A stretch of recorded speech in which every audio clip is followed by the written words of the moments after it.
욥기서 21장 말씀, 욥이 이제 친구들의 변론에 대해서 대답을 하고 있습니다.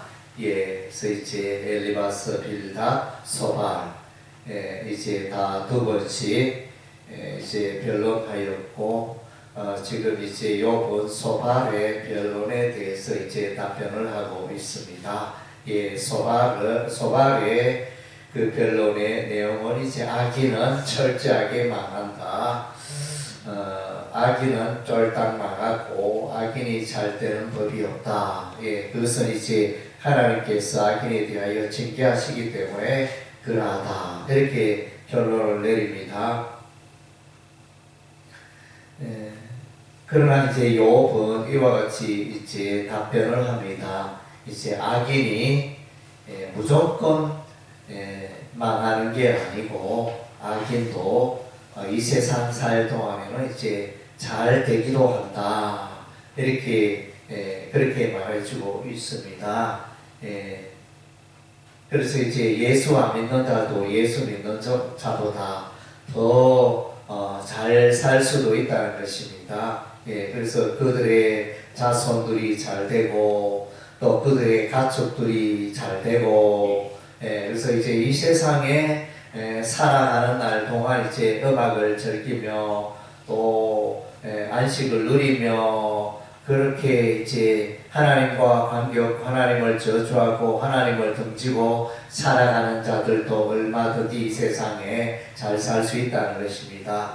오늘날 이제 우리 주변을 봐도 그렇죠. 예수 안 믿고 우상 숭배하고 불신자로 살아가는 사람들이 오히려 예수 믿는 사람들보다 더 잘 살고 또 가문이 잘 되고 자녀들이 잘 되고 사업이 잘 되고 건강이 잘 되고 그런 일들이 우리 주변에 많이 있습니다.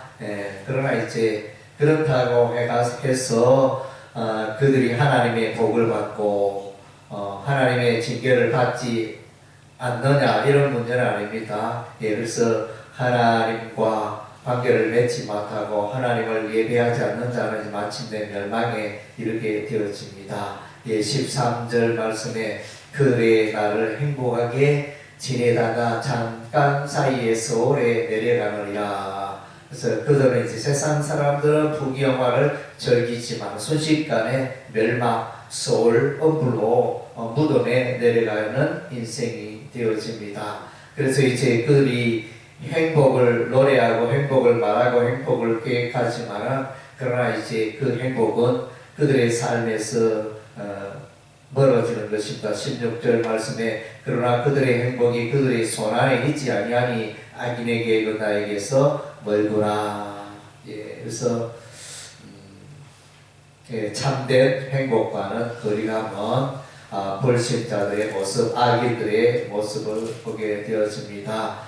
반면에 악인들이 하나님의 징계를 받아 멸망을 당하기도 하고, 그런 이제 불행한 삶을 또 살기도 합니다. 그래서 이제 오늘 23절과 25절에 보면 두 종류의 악인을 말해주고 있습니다. 어떤 사람은 어떤 23절에 어떤 사람은 어떤 악인은 죽도록 기운이 충실하여 안전하며 평안하고 그의 그릇에는 저지 가득하며 그의 골수는 윤택하고 어떤 사람 어떤 악인은 마음의 고통을 품고 죽으며 행복을 맛보지 못하는도다. 이 둘이 매 한 가지로 흙 속에 눕고 그들 위에 구더기가 덮이는구나. 그래서 이제 악인들 가운데 잘 되고 세상에 잘 되고 잘 풀리고 형통한 사람이 있는가 하면 악인들 중에도 이제 고통을 받고 불행한 인생을 사는 자들이 있다는 것입니다. 그래서 이제 욥의 친구들의 그 변론 엘리바스, 빌닷, 소발이 욥아 너는 내가 이제 징계를 받고 내가 이와 같이 이제 비참하게 인생을 살아가는 것은 자녀를 잃고 재산을 잃고 건강을 잃고 이렇게 살아가는 것은 이제 너의 죄악 때문에 그러하다. 이렇게 결론을 내리는데 그것은 이제 사실과는 다릅니다. 그래서 이제 의인 하나님을 잘 경외하는 자들도 이 세상에서는 이제 여러 가지 환란 가운데 세상 사람들의 보기에, 세상 사람들의 눈에는 왜 저렇게 하나님을 믿는다면서 고생을 하면서 저렇게 자녀들도 안 풀리고 사업도 안 되고 또 그러하느냐, 그런 이제 평가와 시선을 우리가 받을 수가 있는 것입니다. 또 때로는 이제 우리 하나님 믿는 우리가 서로 남들은 잘 되고 예수 믿는 자는 잘 되어야 할 텐데 나는 왜 이렇게 건강도 잃고 또 물질도 잃고 가난하고 여러 가지 이제 문제 가운데 살게 되느냐, 이런 질문들을 이제 하게 되어집니다. 시편 말씀에도 시편 기자도 그렇게 반문합니다. 악인들이 더욱 잘되고 번성하고 그러한데 어떻게 이러합니까? 이럴 때 이제 시편 기자의 말씀은 그들이 멸망할 때 그들이 순식간에 쫄딱 망한다. 그러나 이제 하나님 믿고 예수를 경배하는 자는 이제 영생의 나라에 들어가게 됨을 이제 말씀해주고 있습니다. 누가복음의 부자와 나사로의 비유에 대해서도 보면 이제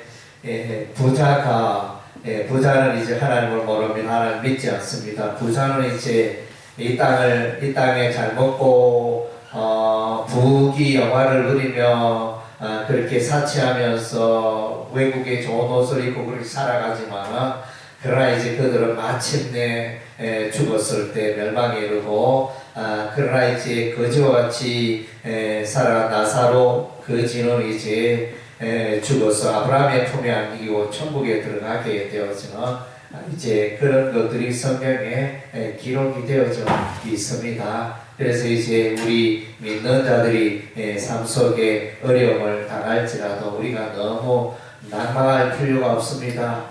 자녀도 잘 안 되고 또 재산도 없고 가난하고 또 건강도 잃고 이런 일들이 이제 예수 믿는 자들의 삶 가운데 일어나기도 합니다. 또 한편으로 예수를 잘 믿어 또 복을 받는 또 그런 분도 있고, 그래서 이런 사람도 있고 저런 사람도 있고, 어떤 악인은 잘 되기도 하고 어떤 악인은 쫄딱 망하기도 하고 어떤 의인은 잘 되기도 하고 어떤 의인은 또 고난과 고통 가운데 있기도 하고, 이런 것이 이제 인생사의 모습이라는 것입니다. 그럼 이제 이런 원인들이 어디 있는가? 그것은 이제 하나님의 경륜에 있고 하나님의 섭리에 있고 하나님의 계획이 있고 하나님의 뜻 가운데 있다는 것입니다. 우리 인생은 잘 알지 못하지만 우리 하나님의 경영하시는 각자를 향한 그 경영하심이 있다는 것입니다. 그래서 이제 우리 인생의 나의 삶 가운데 일어나는 모든 일들에 대해서 하나님의 주권 가운데 인생을 해석하고 그래서 이제 삶을 살아가는 지혜가 우리에게 필요한 것입니다. 그래서 이제 자꾸 세상 사람과 비교하고 세상 사람들의 번영과 잘됨에 늘 비교하고 그래서 이제 낙담할 필요가 없다는 것입니다. 각 사람에게 다 우리 하나님의 우리가 알지 못하는 이제 계획들이 있다는 것입니다. 욥이 이와 같이 고난 당하면서 이제 욥이 죄 때문에 욥이 악하기 때문에 이런 이제 삶 속에 어려움이 임한 것이 아니고 하나님의 섭리와 하나님의 계획하심이 있다는 것입니다. 기도하겠습니다.